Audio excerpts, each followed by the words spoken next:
राधे राधे। आपने आज तक सिर्फ प्रसिद्ध पुरुषों के बारे में सुना और पढ़ा होगा, जैसे कोई महान योद्धा, कोई महान राजा और यहाँ तक कि कोई अत्याचारी असुर। परंतु क्या आपको पता है, इनमें से कुछ पुरुषों की स्त्रियां भी उनकी तरह महान सिद्ध हुई, जिन्हें पंचकन्याएं कहते हैं। कौन है ये पंचकन्याएं और किस कारण से ये विवाहित होने के बाद भी कुंवारी मानी जाती हैं?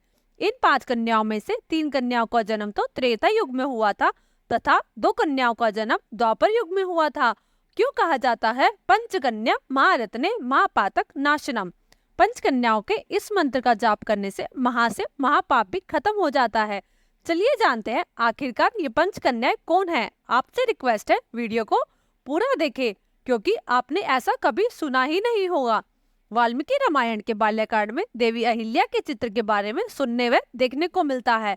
अहिल्या बहुत सुंदर होने के साथ साथ संस्कारी और पतिव्रता स्त्री थी, परंतु स्वर्ग के राजा देवराज इंद्र की उन पर हमेशा कुदृष्टि रहती थी। देवराज के स्वर्गलोक में अत्यंत सुंदर व रूपवान अप्सराएं थी। इसके बावजूद भी वो अहिल्या की सुंदरता को देखकर उस पर मोहित हो गए थे और उसकी कुटिया के बाहर छुप छुप कर उसकी पहरेदारी करने लगे थे। ऐसा करके उन्होंने अहिल्या और उसके पति गौतम ऋषि की सारी दिनचर्या का पता लगा लिया, जिसके बाद देवराज इंद्र ने अहिल्या को पाने के लिए एक योजना बनाई। एक दिन इंद्र आधी रात को ही देवी अहिल्या की कुटिया के बाहर छिपकर खड़े हो गए और अपने मन की इच्छाओं में काबू न होने के कारण अपनी माया से उन्होंने एक ऐसा वातावरण बनाया जिससे देखकर ऐसा लगने लगा मानो भोर हो गई हो। तभी गौतम ऋषि अहिल्या को कहने लगे, देवी, लगता है सुबह हो गई है। इस कारण गौतम ऋषि अपनी दैनिक क्रिया के हिसाब से नदी में स्नान करने के लिए चले जाते हैं।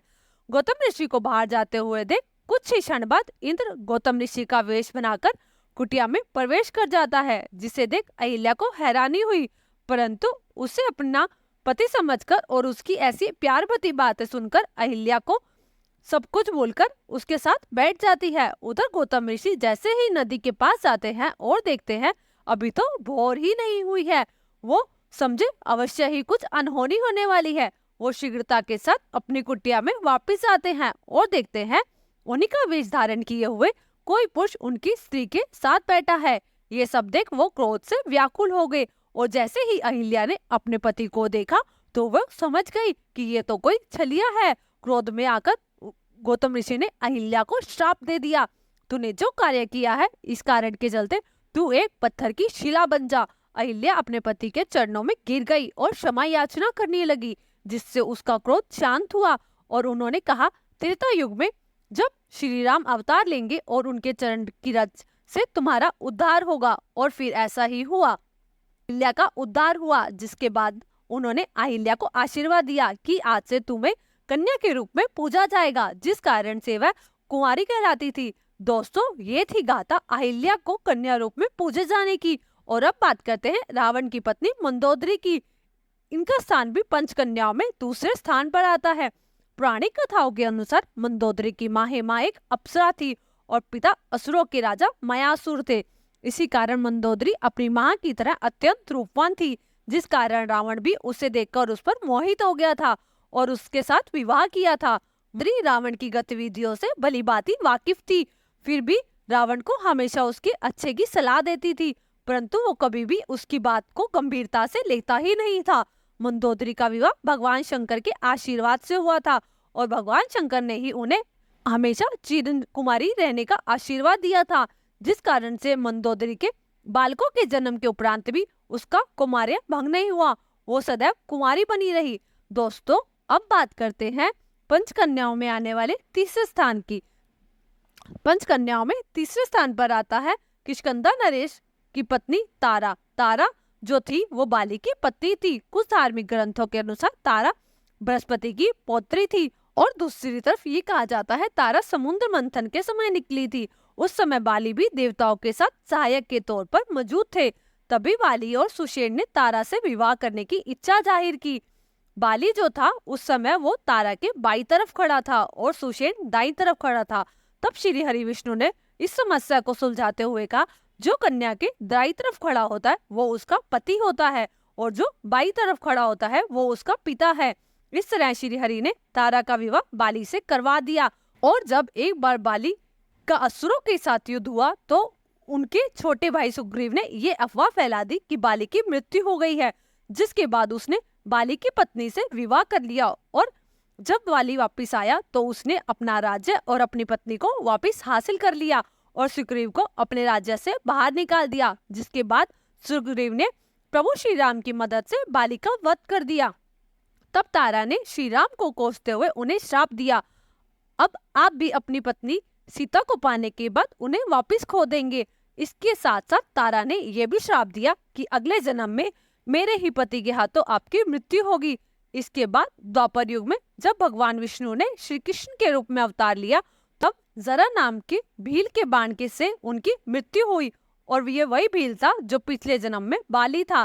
तारा में इतनी शक्ति थी जिस कारण श्री हरि को भी उसके शाप का सामना करना पड़ता, इसलिए तारा को आजीवन कुंवारी रहने का वरदान मिला था।